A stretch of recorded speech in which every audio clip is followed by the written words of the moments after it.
ನಮಸ್ಕಾರ. ಕನ್ಯಾ ರಾಶಿಯ ಎಲ್ಲರಿಗೂ ಸ್ವಾಗತ.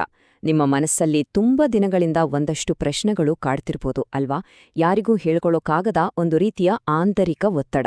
ಅದಕ್ಕೆ ಇವತ್ತು ಒಂದು ದೈವಿಕ ಉತ್ತರ ಸಿಗೋ ಸಮಯ ಬಂದಿದೆ. ಈ ಮಕರ ಸಂಕ್ರಾಂತಿಯ ವಿಶೇಷ ಸಮಯದಲ್ಲಿ ನಿಮಗೋಸ್ಕರನೇ ಒಂದು ದೊಡ್ಡ ಬದಲಾವಣೆ ಕಾದಿದೆ. ಬನ್ನಿ, ಅದೇನು ಅಂತ ವಿವರವಾಗಿ ತಿಳ್ಕೊಳ್ಳೋಣ. ನೋಡಿ, ಈ ಪ್ರಶ್ನೆ, ನಾನು ಎಲ್ಲವನ್ನೂ ಸರಿಯಾಗಿ ಮಾಡ್ತಿದ್ದೀನಿ, ಆದ್ರೂ ಯಾಕೆ ನನ್ನ ಜೀವನ ಇಷ್ಟು ಕಷ್ಟ ಆಗ್ತಿದೆ? ಈ ಒಂದು ಮೌನ ಕೂಗು ಕಳೆದ ಕೆಲವು ದಿನಗಳಿಂದ, ಕೆಲವು ತಿಂಗಳಿಂದ ನಿಮ್ಮ ಮನಸ್ಸಿನ ಭಾರ ಮಾಡ್ಬಿಟ್ಟಿದೆ ಅಲ್ವಾ? ಎಲ್ಲವನ್ನೂ ಅಚ್ಚುಕಟ್ಟಾಗಿ ಜವಾಬ್ದಾರಿಯಿಂದ ಮಾಡ್ತೀರಾ, ಆದರೆ ಕೊನೆಗೆ ಸಿಗೋ ಫಲಿತಾಂಶ ನೋಡಿದ್ರೆ ನಿರಾಸೆ. ಹೀಗಾದಾಗ ಈ ಥರ ಯೋಚನೆ ಬರೋದು ತುಂಬಾನೇ ಸಹಜ. ಆದರೆ ಒಂದು ವಿಷಯ ನೆನ್ಪಿಟ್ಕೊಳ್ಳಿ, ನಿಮ್ಮ ಈ ಸಂಘರ್ಷವನ್ನ, ನಿಮ್ಮ ಈ ನೋವನ್ನ ದೈವಶಕ್ತಿ ಗಮನಿಸಿದೆ. ಸರಿ, ಹಾಗಾದ್ರೆ ಮೊದಲ ನೀವು ಇತ್ತೀಚೆಗೆ ಯಾವೆಲ್ಲ ಸವಾಲುಗಳನ್ನ ಎದುರಿಸಿದ್ದೀರಾ ಅಂತ ಅರ್ಥ ಮಾಡ್ಕೊಳ್ಳೋಣ. ಯಾಕಂದ್ರೆ ನಿಮ್ಮ ಕಷ್ಟಗಳಿಗೆ ಒಂದು ಮನ್ನಣೆ ಸಿಗೋದಿದೆಯಲ್ಲ, ಅದು ಎಲ್ಲಕ್ಕಿಂತ ಮುಖ್ಯ. ನೋಡಿ, ಕನ್ಯಾ ರಾಶಿಯವರಲ್ಲಿರೋ ಅದ್ಭುತ ಗುಣಗಳೇ ಇವು. ಆಳವಾದ ಜವಾಬ್ದಾರಿ, ಹುಟ್ಟಿನಿಂದಲೇ ಬಂದಿರೋ ಶಿಸ್ತು, ಎಲ್ಲದರಲ್ಲೂ ಒಂದು ಶುದ್ಧತೆ ಬೇಕು ಅನ್ನೋ ಹಂಬಲ, ಮತ್ತು ಎಲ್ಲವನ್ನೂ ಸೂಕ್ಷ್ಮವಾಗಿ ವಿಶ್ಲೇಷಣೆ ಮಾಡೋ ಬುದ್ಧಿವಂತಿಕೆ. ಇದೆಲ್ಲ ನಿಮ್ಮ ನಿಜವಾದ ಆಸ್ತಿ. ಆದರೆ ವಿಪರ್ಯಾಸ ನೋಡಿ, ಇತ್ತೀಚೆಗೆ ಏನಾಗಿದೆ ಅಂದ್ರೆ, ಇದೇ ಗುಣಗಳು ನಿಮ್ಮ ಮೇಲೆ ಒಂದ್ರೀತಿ ಭಾರವಾಗಿ ಕೂತ್ಬಿಟ್ಟಿವೆ. ಕಳೆದ ಕೆಲವು ತಿಂಗಳುಗಳಿಂದ ಆಗಿರೋದೇ ಇದು. ನಿಮ್ಮ ಶಕ್ತಿಯೇ ನಿಮಗೆ ವಿರುದ್ಧವಾಗಿ ಕೆಲಸ ಮಾಡೋಕೆ ಶುರು ಮಾಡಿದೆ. ನಿಮ್ಮ ಆ ವಿಶ್ಲೇಷಣಾತ್ಮಕ ಬುದ್ಧಿ ಇದೆಯಲ್ಲ, ಅದು ನಿಮ್ಮನ್ನ ನಿರ್ಧಾರಗಳನ್ನ ತಗೊಳ್ಳೋಕೆ ಬಿಡದೆ ಬರೀ ಓವರ್ ಥಿಂಕಿಂಗ್, ಅತಿಯೋಚನೆ ಅನ್ನೋ ಬಾವಿಗೆ ತಳ್ಳಿಬಿಡ್ತು. ನಿಮ್ಮ ಜವಾಬ್ದಾರಿ ಸ್ವಭಾವ, ಅಯ್ಯೋ ನೀವು ಮಾಡದೇ ಇರೋ ತಪ್ಪಿಗೂ ನಿಮ್ಮನ್ನೇ ಹೊಣೆಗಾರರನ್ನಾಗಿ ಮಾಡ್ತು. ಇನ್ನು ನಿಮ್ಮ ಕರ್ತವ್ಯ ಪ್ರಜ್ಞೆ ಎಲ್ಲಾ ನೋವನ್ನೂ ಸೈಲೆಂಟ್ ಆಗಿ ಸಹಿಸ್ಕೊಂಡು ಹೋಗೋ ಹಾಗೆ ಮಾಡ್ಬಿಡ್ತು. ಆದ್ರೆ ಈಗ ಆ ದಿನಗಳು ಮುಗಿಯೋ ಸಮಯ ಬಂದಿದೆ. ಚಿಂದೆ ಬಿಡಿ, ಈ ಅದ್ಭುತವಾದ ದೈವಿಕ ಬದಲಾವಣೆಗೆ ಕಾರಣ ಏನು ಗೊತ್ತಾ? ಅದುವೇ ಮಕರ ಸಂಕ್ರಾಂತಿ. ಮಕರ ಸಂಕ್ರಾಂತಿ ಅಂದ್ರೆ ಬರೀ ಒಂದು ಹಬ್ಬ ಅಂದ್ಕೋಬೇಡಿ. ಇದು ಕಾಲಚಕ್ರದಲ್ಲಿ ಸಿಕ್ಕಾಪಟ್ಟೆ ಇಂಪಾರ್ಟೆಂಟ್. ಇದು ನಮ್ಮನ್ನ ಕತ್ತಲೆಯಿಂದ ಬೆಳಕಿನ ಕಡೆಗೆ, ಅಸ್ಥಿರತೆಯಿಂದ ಸ್ಥಿರತೆಯ ಕಡೆಗೆ ಕರ್ಕೊಂಡು ಹೋಗೋ ಒಂದು ದೈವಿಕ ತಿರುವು. ಈ ಸಮಯವನ್ನ ಶಾಸ್ತ್ರಗಳಲ್ಲಿ ಉತ್ತರಾಯಣ ಪುಣ್ಯಕಾಲ ಅಂತಾರೆ, ಅಂದ್ರೆ ದೇವತೆಗಳ ಕಾಲ ಅಂತ.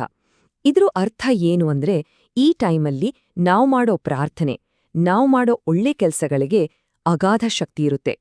ಇದು ಬರೀ ನಮ್ಮ ದೇಹಕ್ಕೆ ಮಾತ್ರ ಶಕ್ತಿ ಕೊಡಲ್ಲ, ನಮ್ಮ ಆತ್ಮಕ್ಕೂ ಶಕ್ತಿ ತುಂಬುತ್ತೆ. ಜ್ಯೋತಿಷ್ಯದ ಪ್ರಕಾರ ಸೂರ್ಯ ಧನು ರಾಶಿಯಿಂದ ಹೊರಬರ್ತಾನೆ. ಧನು ರಾಶಿ ಅಂದ್ರೆ ಸ್ವಲ್ಪ ಗೊಂದಲ. ಅಲ್ಲಿಂದ ಸೂರ್ಯ ಸ್ಥಿರತೆಯ ಸಂಕೇತವಾದ ಮಕರ ರಾಶಿಗೆ ಪ್ರವೇಶ ಮಾಡ್ತಾನೆ. ಇದು ಸಿಂಬಾಲಿಕ್ ಆಗಿ ಏನನ್ ಹೇಳುತ್ತೆ ಅಂದ್ರೆ, ನಮ್ಮ ಜೀವನದಲ್ಲಿರೋ ಗೊಂದಲದ ಕತ್ತಲೆ ಹೋಗಿ ಒಂದು ಕ್ಲಾರಿಟಿ, ಒಂದು ಸ್ಪಷ್ಟತೆಯ ಬೆಳಕು ಬರ್ತಿದೆ ಅಂತ. ಈ ಬದಲಾವಣೆ ಇದೆಯಲ್ಲ, ಇದು ಕನ್ಯಾ ರಾಶಿಯವರಿಗೆ ಯಾಕೆ ಅಷ್ಟು ಸ್ಪೆಷಲ್ ಅಂದ್ರೆ, ನಿಮ್ಮ ರಾಶಿಯ ಅಧಿಪತಿ ಗ್ರಹನೇ ಬುಧ. ಬುಧ ಅಂದ್ರೆ ಯಾರು? ಬುದ್ಧಿ, ತರ್ಕ ಮತ್ತು ವಿಶ್ಲೇಷಣೆಯ ಕಾರಕ. ನಿಮ್ಮ ಇಡೀ ವ್ಯಕ್ತಿತ್ವ, ನಿಮ್ಮ ಮೂಲ ಸ್ವಭಾವವೇ ಬುಧನಿಂದ ಕಂಟ್ರೋಲ್ ಆಗೋದು. ಹೌದಾನೇ? ಅದನ್ನ ಹಾಗೆ ಮಾಡ್ಬೇಕಿತ್ತೇನೋ, ಇನ್ನೂ ಚೆನ್ನಾಗ್ ಮಾಡಬಹುದಿತ್ತೇನೋ, ಈ ಪ್ರಶ್ನೆಗಳು ನಿಮ್ಮನ್ನ ಸುಮ್ಮನೆ ಬಿಟ್ಟಿಲ್ಲ.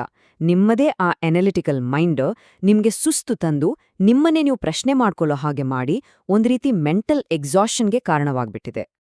ಆದ್ರೆ ಈಗ ಆ ಚಾಪ್ಟರ್ ಕ್ಲೋಸ್, ಆ ಹಂತ ಮುಗೀತು. ಇನ್ಮುಂದೆ ನಿಮ್ ಜೀವನದ ಪ್ರತಿಯೊಂದು ಮುಖ್ಯ ಭಾಗದಲ್ಲೂ ಒಂದು ಪಾಸಿಟಿವ್ ಬದಲಾವಣೆಯ ಪರ್ವ ಶುರುವಾಗ್ತಿದೆ. ಮೊದಲು ವೃತ್ತಿ ಜೀವನದ ಬಗ್ಗೆ ಮಾತಾಡೋಣ. ನೀವ್ ಹಾಕಿದ 100% ಎಫರ್ಟನ್ನ ಯಾರೂ ಗಣನೆಗೆ ತಗೊಂಡಿಲ್ಲ. ಆದ್ರೆ ಏನಾದ್ರೂ ಒಂದು ಸಣ್ಣ ತಪ್ಪಾದ್ರೆ ಸಾಕು, ಮೊದಲು ನಿಮ್ಮ ಹೆಸರೇ ಬರ್ತಿತ್ತು.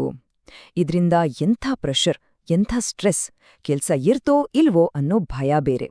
ಆದ್ರೆ ಇನ್ಮುಂದೆ ನೋಡಿ, ನಿಮ್ಮ ಕೆರಿಯರ್ನಲ್ಲಿ ಒಂದು ಸ್ಟೆಬಿಲಿಟಿ, ಒಂದು ಕ್ಲಾರಿಟಿ ವಾಪಸ್ ಬರುತ್ತೆ. ಕೆಲವರಿಗೆ ಹೊಸ ಅವಕಾಶಗಳು ಹುಡುಕೊಂಡ್ ಬರ್ಬೋದು. ಇನ್ನು ಕೆಲವರಿಗೆ ಈಗ ಮಾಡ್ತಿರೋ ಕೆಲ್ಸದಲ್ಲೇ ಗೌರವ, ನಂಬಿಕೆ ಜಾಸ್ತಿ ಆಗತ್ತೆ. ಎಲ್ಲಕ್ಕಿಂತ ಮುಖ್ಯವಾಗಿ, ನೀವು ಮಾಡೋ ಸಣ್ಣ ಸಣ್ಣ ಪ್ರಯತ್ನಗಳು ಕೂಡ ದೊಡ್ಡ ರಿಸಲ್ಟ್ ಕೊಡೋಕೆ ಶುರು ಮಾಡುತ್ತೆ. ಇನ್ನು ಹಣಕಾಸಿನ ವಿಷಯ, ಅಲ್ಲೂ ಇದೇ ಕಥೆ ಅಲ್ವಾ? ನೀವೆಷ್ಟು ಕೇರ್ಫುಲ್ ಆಗಿ ಪ್ಲಾನ್ ಮಾಡಿದ್ರೂ ಎಲ್ಲೋ ಒಂದು ಕಡೆಯಿಂದ ಅನಿರೀಕ್ಷಿತ ಖರ್ಚು ಬಂದು ಎಲ್ಲ ಪ್ಲಾನ್ ಉಲ್ಟಾ ಆಗ್ತಿತ್ತು. ಯಾವಾಗ್ಲೂ ಒಂದು ಸಾಲದ ಭಯ, ಮುಂದೆ ಹೇಗಪ್ಪಾ ಅನ್ನೋ ಚಿಂತೆ ಕಾಡ್ತಾನೇವಿತ್ತು. ಈಗ ಬರುವ ಬದಲಾವಣೆ ಒಂದೇ ಸರಿ ನಿಮ್ಮನ್ನ ಶ್ರೀಮಂತರನ್ನಾಗಿ ಮಾಡುತ್ತೆ ಅಂತಲ್ಲ. ಇದನ್ನ ಮೊದಲು ಸ್ಪಷ್ಟವಾಗಿ ಅರ್ಥ ಮಾಡ್ಕೋಬೇಕು. ಬದಲಾಗಿ ಇದು ನಿಮ್ಮ ಫಿನಾನ್ಸ್ ಮೇಲೆ ನಿಮ್ಗೊಂದು ಕಂಟ್ರೋಲ್ ತಂದುಕೊಡುತ್ತೆ, ಒಂದು ಸ್ಥಿರವಾದ, ದೃಢವಾದ ಕಂಟ್ರೋಲ್. ಇನ್ಮುಂದೆ ನಿಮ್ಮ ಹಣಕಾಸಿನ ಸ್ಟಿಯರಿಂಗ್ ನಿಮ್ಮ ಕೈಗೆ ಬರುತ್ತೆ. ಫ್ಯೂಚರ್ ಬಗ್ಗೆ ಮತ್ತೆ ಪ್ಲಾನ್ ಮಾಡೋಕೆ ಧೈರ್ಯ ಬರುತ್ತೆ. ನೀವು ಕಷ್ಟಪಟ್ಟು ದುಡ್ದ ಹಣ ನಿಮ್ ಹತ್ರ ಉಳಿಯೋಕೆ ಶುರುವಾಗುತ್ತೆ. ಆದ್ರೆ ಇಲ್ಲಿ ಒಂದು ಸಣ್ಣ ವಾರ್ನಿಂಗ್. ದಯವಿಟ್ಟು ಅತಿಯಾಗಿ ಯೋಚನೆ ಮಾಡಿ ನಿಮ್ಮ ಕಡೆ ಬರ್ತಿರೋ ಒಳ್ಳೆ ಅವಕಾಶಗಳನ್ನ ಮಿಸ್ ಮಾಡ್ಕೋಬೇಡಿ. ಇನ್ನು ಕುಟುಂಬ ಮತ್ತು ಮನಸ್ಸಿನ ವಿಷಯ. ನೀವು ಎಲ್ಲರ ಜವಾಬ್ದಾರಿಯನ್ನ ನಿಮ್ಮ ಹೆಗ್ಲ ಮೇಲೆ ಹೊತ್ಕೊಂಡಿದ್ದೀರಾ. ನಿಮ್ಮ ನೋವನ್ನ ಹೇಳ್ಕೊಂಡ್ರೆ ಬೇರೆಯವ್ರಿಗೂ ಕಷ್ಟ ಆಗುತ್ತೆ ಅಂತ ಎಲ್ಲವನ್ನೂ ನಿಮ್ಮಲ್ಲೇ ಇದ್ಕೊಂಡಿದ್ದೀರಾ. ಈ ಸೈಲೆಂಟ್ ಆಗಿ ಸಹಿಸೋ ಗುಣ ಇದೆಯಲ್ಲ, ಅದೇ ನಿಮ್ಮ ಶಕ್ತಿ. ಆದ್ರೆ ಅದೇ ನಿಮ್ಮ ದೊಡ್ಡ ನೋವಿಗೂ ಕಾರಣವಾಯ್ತು. ದೈವಶಕ್ತಿ ನಿಮ್ಮ ಈ ಮೌನ ಹೋರಾಟವನ್ನು ನೋಡಿದೆ. ಚಿಂತೆ ಮಾಡ್ಬೇಡಿ. ಇನ್ಮುಂದೆ ನಿಮ್ಮ ತ್ಯಾಗವನ್ನ ನಿಮ್ಮ ಮನೆಯವರು ನಿಧಾನವಾಗಿ ಗುರ್ತಿಸೋಕೆ ಶುರು ಮಾಡ್ತಾರೆ. ನಿಮ್ಮ ಮಾತುಗಳಿಗೆ ಒಂದು ವ್ಯಾಲ್ಯೂ ಬರುತ್ತೆ. ಅದನ್ನ ಎಲ್ಲರೂ ಕೇಳ್ತಾರೆ. ಎಲ್ಲವನ್ನೂ ನಾನೇ ಕಂಟ್ರೋಲ್ ಮಾಡ್ಬೇಕು ಅನ್ನೋ ಹಠವನ್ನ ಯಾವಾಗ್ ಬಿಡ್ತೀರೋ ಆಗ ನಿಮ್ಮ ಮನಸ್ಸಿಗೆ ನಿಜವಾದ ಶಾಂತಿ ಸಿಗುತ್ತೆ. ಆ ಮೆಂಟಲ್ ಪ್ರೆಷರ್ ಕಡಿಮೆ ಆದ ಹಾಗೆ ನಿಮ್ಮ ನಿದ್ದೆ ಕೂಡ ಚೆನ್ನಾಗೇ ಆಗುತ್ತೆ. ಸರಿ, ಈ ಎಲ್ಲ ಪಾಸಿಟಿವ್ ಬದಲಾವಣೆಗಳು ನಿಮ್ಮ ಜೀವನದಲ್ಲಿ ಪರ್ಮನೆಂಟ್ ಆಗಿ ಉಳಿಯೋ ಹಾಗೆ ಮಾಡಕ್ಕೆ ಒಂದು ತುಂಬಾನೇ ಸರಳವಾದ ಆದ್ರೆ ತುಂಬಾ ಪವರ್ಫುಲ್ ಆದ ದಾರಿ ಇದೆ. ಏನ್ ಮಾಡ್ಬೇಕು ಅಂದ್ರೆ, ಮಕರ ಸಂಕ್ರಾಂತಿ ಆದ್ಮೇಲೆ ಬರೋ ಮೊದಲ 7 ದಿನ ಪ್ರತಿದಿನ ಬೆಳಗ್ಗೆ ಸೂರ್ಯ ಹುಟ್ಟೋವಾಗ ಒಂದು ತಾಮ್ರದ ಲೋಟದಲ್ಲಿ ನೀರ್ ತಗೊಳ್ಳಿ.